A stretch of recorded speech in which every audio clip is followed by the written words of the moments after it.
Вкладыши шатунных. Итак, что мы здесь видим? А здесь у нас лежит картоночка изогнутая. Смотрим дальше. Здесь у нас та же... А нет, не складывать, но картоночка как меньше. уплотнитель. Какой размерчик у нас вкладыша? 0,25. О, пойдет, поедет. Так, смотрим дальше. Подождите, ребята. Сейчас все будет.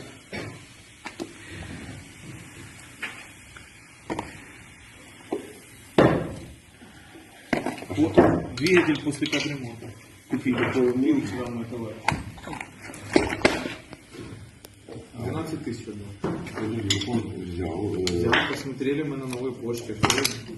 Он Как вам? Класс, вот это вообще хороший. Тоже картонка. Скотч. Ёлки, попашня? Это чтоб компрессия была. А как же кольца, подожди. Да хуя не там скотч.